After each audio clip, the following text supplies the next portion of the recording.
got great news.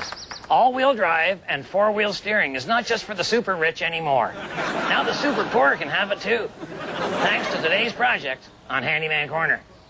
So I figured between these two K cars, they should be able to make almost one drivable vehicle. That's because a K car has no real frame to speak of, and they're front-wheel drive. You could say it's spineless, with a lot of dead weight at the back end. It's really the Dalton Humphrey of automobiles. First thing we gotta do is downsize each of these babies. It's the exact opposite of the way they downsize the government. We're gonna keep the part that works.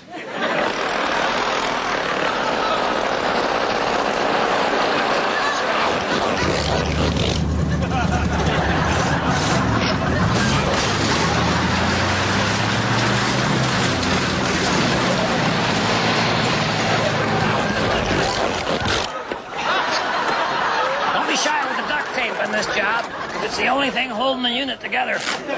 And there's nothing worse than nailing a speed bump only to have your back end break off and start chasing you. And there we have the makings of our four-wheel drive, all-wheel steering vehicle.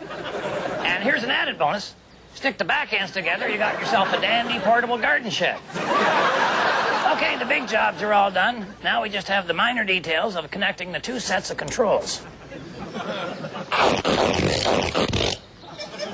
Okay, now this took a bit of brain work, but I think I'm okay now. See, for both cars to work together, you got to get the one doing the exact opposite of what the other one is doing.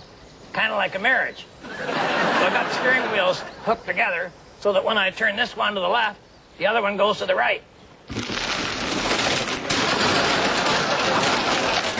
This baby turns so sharp, you got to back off on the gas or you'll run into yourself. Same thing with the turn signals. I signal right on my end.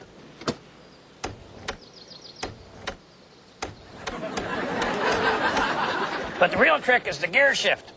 I hook them up so that when I go into drive at my end, it goes into reverse at the other end. Oh, sure, I got a couple of problems, like I got no trunk, no brake lights, and no exhaust pipe. But that's a small price to pay to be driving with cutting-edge technology. So remember, if the women don't find you...